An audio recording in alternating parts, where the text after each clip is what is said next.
जिन्नात खून की प्यासी। मैं सलीम के जैसे ही आपको सुनाने जा रहा हूँ। कभी न कभी किसी न किसी को किसी से प्यार तो हुआ ही होगा, मुझे भी हुआ था, लेकिन इंसानों से नहीं बल्कि एक जिन्नात लड़की से। आपको जानकर हैरानी होगी कि एक इंसान को जिन्नात लड़की से कैसे प्यार हो सकता है। दरअसल मुझे पहले पता नहीं था कि वो एक जिन्नात लड़की है, लेकिन जब पता चला तो मेरी तो हालत ही खराब हो गई। आज मैं आपको अपनी वो डरावनी, दिल को दहला देने वाली एक हॉरर स्टोरी बताने जा रहा हूँ। दोस्तों, कहानी सुनने से पहले एक बार इतना जरूर चेक कर लीजिए कि कहीं आपकी भी गर्लफ्रेंड जिन्नात तो नहीं है।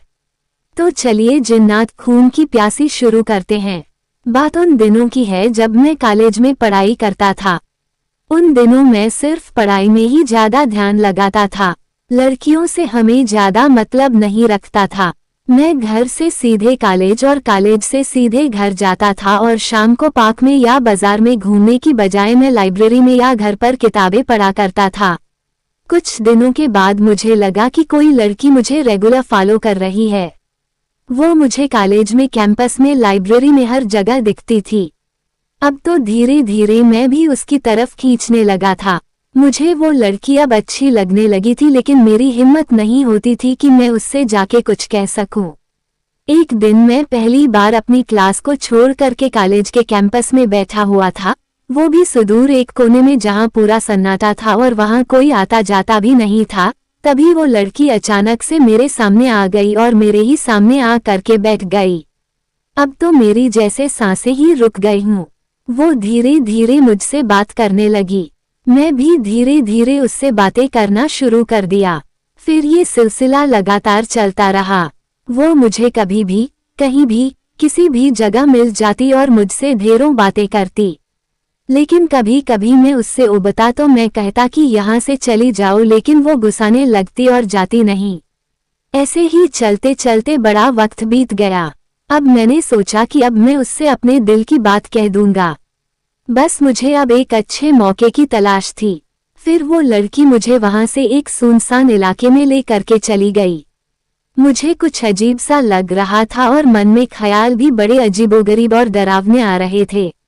तभी एक बरगद के पेड़ के पास एक वीराने में जाकर के हम रुक गए और वो बोली, ये है मेरा घर, अब तुम भी मेरे साथ यहीं रहोगे। मुझे तो पहले ये एक भद्दा मजाक लगा, लेकिन जब मैंने उससे पूछा कि हम इस पेड़ पर क्या करेंगे तो वो गुस्साने लगी, और वो गुस्साते गुस्साते धीरे धीरे वो अपने असली रूप में आने लगी। और जब मैंने उसके असली रूप को देखा तो अब मेरी हालत हद से ज्यादा खराब हो चुकी थी, क्योंकि वो लड़की नहीं एक जिन्नात थी।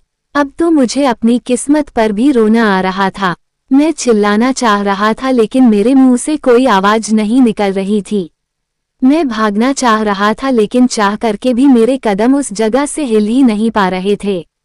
मैं हाथों को हिलाना भी चाह रहा था, लेकिन चाहकर मेरे हाथ भी हिल नहीं रहे थे। शायद मैं पूरी तरीके से उसके कब्जे में आ चुका था।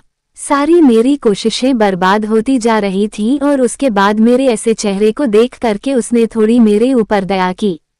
वह जिन्नात लड़की अब अपने पूरे रूप में आ चुकी थी, बेहद डरावनी दिख रही थी, और उसने मुझसे कहा कि तुम मुझे अच्छे लगते हो और अब तुम कहीं नहीं जा सकते हो, अब तुम मेरे साथ ही रहोगे। मेरे तो समझ में नहीं आ रहा था कि मैं करूं तो क्या करूं। अब वो लड़की अपने नुकीले हाथों से मेरे ऊपर हमला करने जा रही थी, या यूं कहें कि उस नुकीले दांतों से वो मुझे जान से मार देना चाहती थी। लेकिन तभी वो रुक गई और उसने मुझसे कहा कि क्या तुम कुछ और कहना चाहते हो। तो मैंने केवल हाथ जोड़ करके इतना कहा कि मुझे माफ कर दो, मैंने तुम्हारा क्या बिगाड़ा है, मुझे छोड़ दो। लेकिन वो केवल हंस रही थी और कुछ नहीं बोल रही थी। उसके बाद से मैंने देखा कि दूर मजार पर से एक पीर बाबा आ रहे थे, और वो लड़की मुझे वहां से ले करके एक खंडहर में चली गई, और वहां पर वो मुझे तड़पाने लगी। मेरा सर बार बार इधर से उधर दीवारों पर लड़ रहा था। शायद ये आवाज बाबा तक पहुंच गई, और वो धीरे धीरे उस कोठे नुमा खंडहर में पहुंच गए, और उन्होंने उस जिन्नात को अपने कब्जे में किया और मेरी जान बचाई।